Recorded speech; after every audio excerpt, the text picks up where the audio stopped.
Now, I always say that one of the biggest issues, one of the biggest roadblocks with Wasserman Schultz is the establishment that exists within Here. the county party, in particular in Broward, the chess pieces, if you will, that have been in place for 30 years, a long time. Does Connolly have some type of a similar infrastructure set up where you are? Absolutely. He's ingratiated himself and worked himself into every committee that's important, every, district. I mentioned District 11 meeting, where they sent him flowers and he was like your friend. And, it's the only places where I've found, this is kind of interesting, the only two committees where there were three actually, but there was mixed in one, but there were two committees where he is absolutely detested. I shouldn't say this. But it was in the Women's Issues Committee and in the Environment Committee. They pointed out, they didn't know who I was. I waited till the end to introduce myself. And they were going on and on about how Maryland and DC are so ahead of the game in terms of their environmental regulations and their legislation. And why can't we do more? And we're so behind the curve. We're 34th in the nation on this, and, on and on. The other committees, it was very interesting because they kept talking, every single one of them raised workers' rights, labor relations, and all these other things. And nobody seemed to connect the dots to the fact that Connolly's not supporting them. It was like this weird disconnect. They genuinely thought he was progressive. Yeah, labor's a whole other mind-blowing to me, right? Oh, yeah. So pro-union, he supports us. Look what he keeps saying about the postal workers. Well, he's head of the subcommittee and could actually do something to get rid of Louis DeJoy. He hasn't actually done anything, but he has yelled about it a whole lot, and that makes people happy. And it's performance art, and that's a very big part of the problem. And I always say, do not underestimate the power of corporate media. It still has an immense stranglehold, especially on older voters.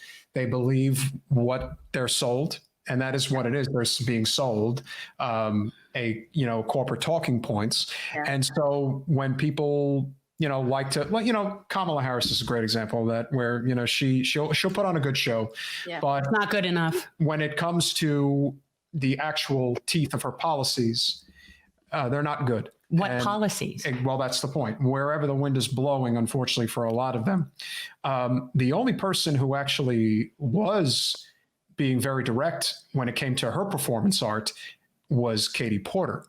Yes. And because Katie was going after the wrong people, Maxine Waters decided to remove her from the Finance Committee. Yeah, that was horrible.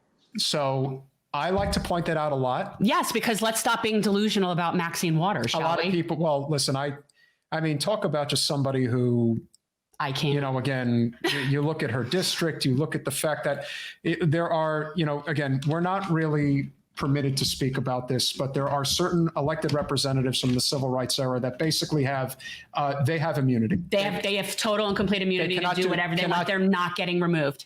And you cannot say anything negative about them. The same rule applied to John Lewis when he was alive, Elijah Cummings when he was alive. We have Alcee Hastings, Jim Frederica Wilson. Same deal. And the ones who suffer are the ones who are in these districts that need the help. Yeah. And so long as people who are trying to literally turn over the apple cart right now, I preach patience, even though patience doesn't exist right now, but we are getting good people in. And what has changed in the last 3 years, not even 5 years, AOC really kicked it off, but ever since then, there's been a dramatic change in terms of, especially on the Democratic side, nobody challenged sitting incumbents. Right. Nobody. Now people are doing it. And it really was a shifting thing. And, you had mentioned watching Knocking Down the House. Yep. And Corey. And, we all know that Corey was able to get through this second time, which is amazing. And I know her, and she's badass. Like, this is not somebody who is gonna if she's making concessions, it's because she's getting something good.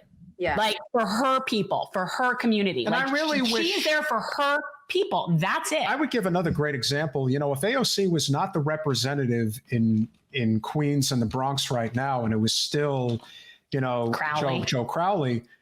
Crowley was very close with Cuomo, and there's no telling the type of lengths that some of them would go to protect him. Now, there's been such a progressive uprising in New York City. It's not just AOC. You've got Jamal Bowman, you got Mondaire Jones, you've got a number of other people like Lindsey Boylan.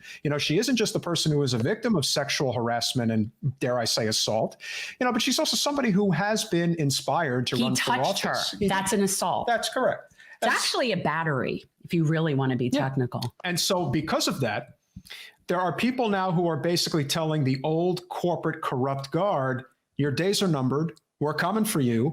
And you don't have a leg to stand on because you don't have any principles. Same is true for Connolly.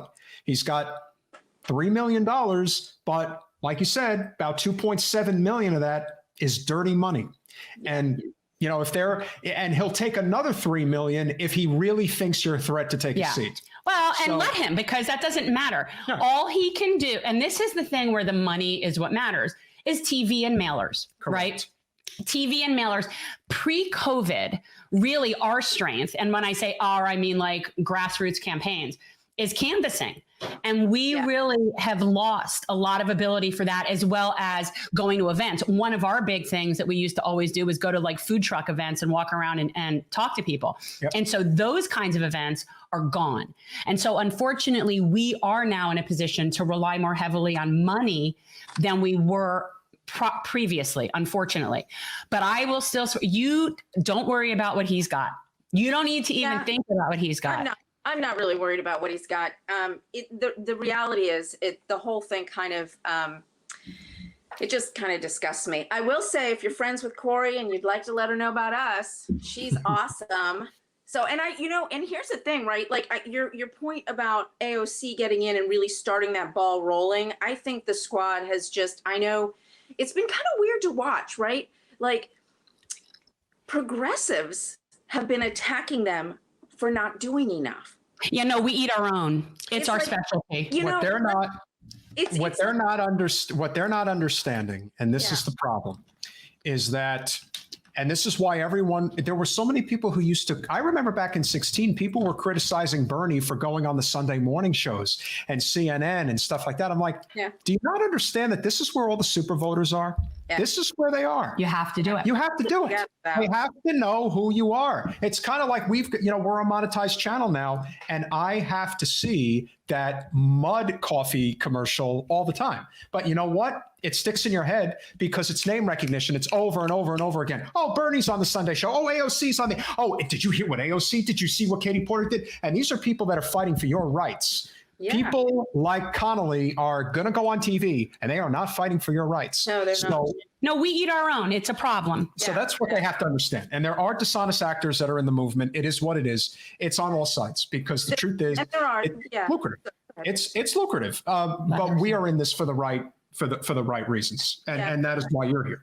There are definitely progressives who I don't really understand how you can say you're progressive and not support, for instance, universal single payer health care. To me, that's like the baseline. If you don't support that, you don't even qualify, right? So that's weird. But going back though, it's really the whole like momentum that's building. I think that's so important, because you got people, like if we could get like Isaiah James and Nina Turner and, all these people in now and really try to because they're 21, right? They're all 21. Isaiah James is 22. Gary Chambers is 21. Gary Chambers. That's who I meant, in Louisiana. I do like him. So we can get them in, then we can start looking at the 20. I kind of like Isaiah James, so he's. Did you see our interview with him? I did. I saw part of it. It was amazing. I had no idea he was 6'8", but I like him. I didn't either. No, I remember. No, he was a big guy. But when we met him, he was only there very briefly, and then he had some sort of family situation and he left. So I didn't get to like hang with him like I got to hang out with Corey or Lauren or whoever, Right. Yeah. When the Tea Party started taking over in everyone thinks that this was an Obama thing. No, the Tea Party actually started under Bush. It started around 2005, 2006, and they really started picking up momentum. Obviously, it got crazy when the Democrats completely cleaned house in 2006. And so from there, they decided that they were going to be a grassroots group, just, move as fast and furiously as they possibly could.